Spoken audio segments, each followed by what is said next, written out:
I firmly believe in the concept of species-specific diet. I think that every species eats a specific diet, but not every creature within that species eats the same food. I mean, we see that bears, who tend to be omnivorous in their design, some bears eat more berries, some bears eat more fish. It depends on what's available to them and what they have access to. We know, for instance, that there's a creature called the sloth, a cute little guy, and he spends his time in trees, and the average sloth eats about 45 different vegetables. But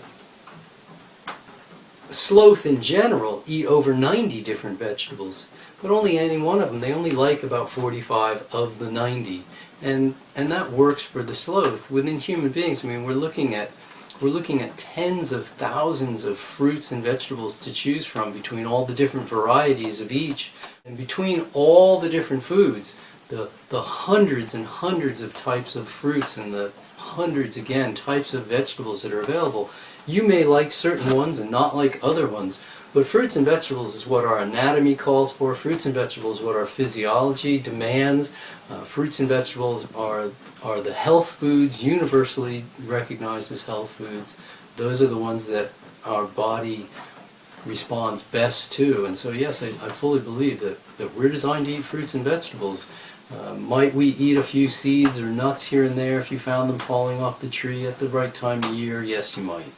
But might you eat a bug, or might you eat some other things? Yes, you might. You might try anything to find out if it's food. You might try the bark off trees or something. But for the most part, what suits our anatomical design, our physiologic makeup, is fruits and vegetables, and that is our species-specific diet.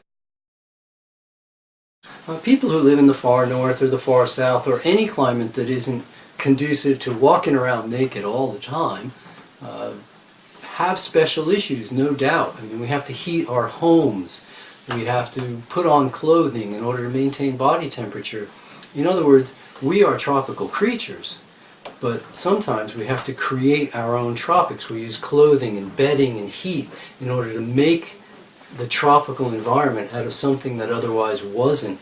And this is a slight compromise in the conditions that we're supplying for ourselves, because obviously a naturally tropical environment is going to be better suited to us than one that we try to create indoors, drying out the air perhaps, or whatever it is in order to heat the air, or getting inside the bedding and closing the windows, and we lose out on the fresh air.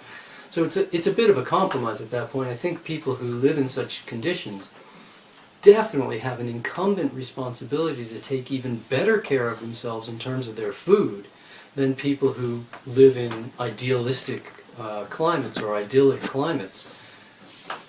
But if you had a goldfish and you moved from San Diego to Vancouver, you wouldn't change the goldfish food. If you moved with your German Shepherd dog from Montreal down to Mexico City, you wouldn't start feeding the dog different food. It's still, the goldfish eats goldfish food, the dog eats dog food, and we're still designed for fruits and vegetables no matter where we move.